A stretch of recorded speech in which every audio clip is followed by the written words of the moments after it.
People so often do not want to hear the truth. That these chains, what we're bound to, is not extrinsic. It is not put on us. We choose to be bound to them.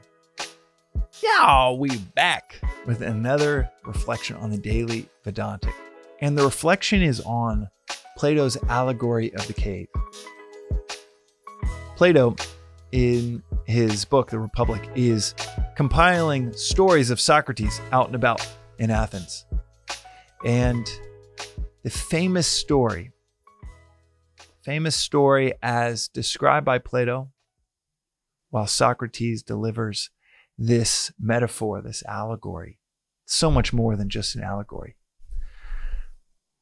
It is at the root of Socrates' observation of the universe, of what we perceive. But Socrates is talking about the cave, a cave where there are many people arrayed throughout the cave, chained, looking at the wall, seeing shadows dance on the wall from a fire behind them, and like hand puppeteers in between the fire and those chained down to stare at the wall, making shapes and animated little arcs, narratives, characters, worlds that all of these people in the cave get enthralled by.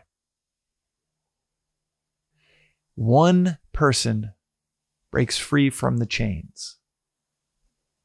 I know many of you have heard this story many times before. One person breaks free from the chains and ascends. It's a key point.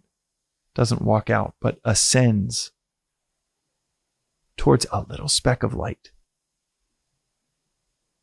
The person continues to ascend and then sees an exit from the cave and is actually blinded by the bright lights of the real world. As the blindness fades, that former captive cannot believe what he's seeing. A lush, three-dimensional world that is so bright, so vibrant, that it is incomparable to the shadows on the wall that he grew up seeing. Now that's typically the story we are told. The allegory is usually summed up with those brief points. But what is often forgotten is the person then descends back to tell everybody that there is an entire world that they do not perceive, an entire existence, an entire dimension, a three-dimensional universe that they cannot perceive, being satisfied by watching shadows on the cave wall. And what happened next, I don't think I fully heard, read, understood, digested until maybe a year or two ago, during one of our Venice Vedantic Club hangouts here in Venice. Don, one of the attendees, who is a Western philosophical scholar and postgrad, he said, what's really interesting is that they don't just not believe him, but they actually want to kill him. They want to kill the person that's coming down thinking that he's going to set them all free, that he is bringing news of the truth that they'll all want to hear. And the response is that they want to kill him. They try to kill him. Now, this is beautiful foreshadowing from Plato, and it's always unclear how much of it was Socrates and his direct dialogue, and how much was Plato using Socrates as the figurehead for his own views. But we do know Socrates was killed, poisoned by the people of Athens. poisoned for, quote unquote, corrupting the youth with his pursuit of wisdom and really his viewpoint and the drumbeat he beat over and over again of not knowing what is real, not knowing what is, using the words, I don't know, profusely, apparently can lead the youth so astray that, well, Athens will decide to poison you. They did give him the chance to seek exile. They thought he was going to take that chance. And he was like, no, if it's the choice between exile and poison, and you really think that my offense is worth poisoning me over, well, then let's live with those consequences.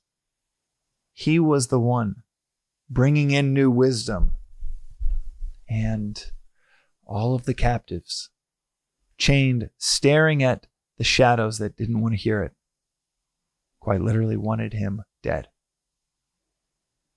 There's so many facets to the allegory of the cave that you could reflect on. The captivity, the ascension, the new dimension, the blinding light that then fades. Reminds you of St. Paul, who never met the corporal body of Christ, never was an apostle, but he never met Christ during Christ's lifetime, but saw and experienced Christ.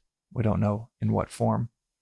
And it caused such blindness to him that it took weeks, or in some accounts, years, for him to regain his sight. He spent weeks, or some accounts say years, in the caves, regaining his sight, just like the subject in the story of the cave. From the ascension to the blinding light, to then being able to see, to then wanting to come down and articulate it to the rest of the captives, and finally to the captives wanting to kill the person that thinks he's bringing good news. There are so many parallels to so many prophets, to so many saints throughout history. What I found most fascinating when Don mentioned that last nuance in the story, it's probably been the part of the story that's become the most impactful to reflect on. And that is that people so often do not want to hear the truth. I don't say that from a perspective of I have the truth to give them. Not at all. I say it from the perspective of I include myself in that bucket. Constantly trying to ask myself, what am I so certain of that I refuse to receive any new information around? What am I so oriented towards, so chained to, so bound to, that any new information on that front is a conflict I shy away from at every turn? New information, knowledge, wisdom that I just can't hear because I am so bound to my perceptions in front of me and to my certainty that what I am witnessing, what I am seeing, what I'm perceiving is the reality. I touched on the top of the reflection that maybe is influenced by Eastern philosophy, and that is because, and this is just James speaking here, well, this part is factually known, Socrates loved Pythagoras. That was his hero. And I think Pythagoras died about 20 years before Socrates was born. So not in his generation, and died before Socrates was even born. But there are some accounts that put Pythagoras in the Indus Valley for years, if not decades, during his life. He wasn't just a brilliant mathematician, but he was quite the explorer, spending so much time in the Indus Valley, if those accounts are true. And he would have heard the stories from the Upanishads that predate Socrates and Pythagoras by thousands of years. We don't exactly know when the first versions of the Vedas were written down, but it was an oral history way before it was written down. Some accounts put the Rig Veda, the oldest of the Vedas, at, I think in 2016, they found a portion of it. They could put it as old as 6,000 BC. So 6,000 years, 5,500 years to be exact, of the Vedantic philosophy being taught, spread, before Socrates was even born. And the cave is the philosophy of Vedanta. That these chains, what we're bound to, is not extrinsic. It is not put on us. We choose to be bound to them. And maybe what we are witnessing, perceiving, seeing, certain of, is not only not the truth, but our intrinsic certainty eliminates the chance, the opportunity for us to hear the truth. That is today's reflection on the Daily Vedantic. We'll see you next time.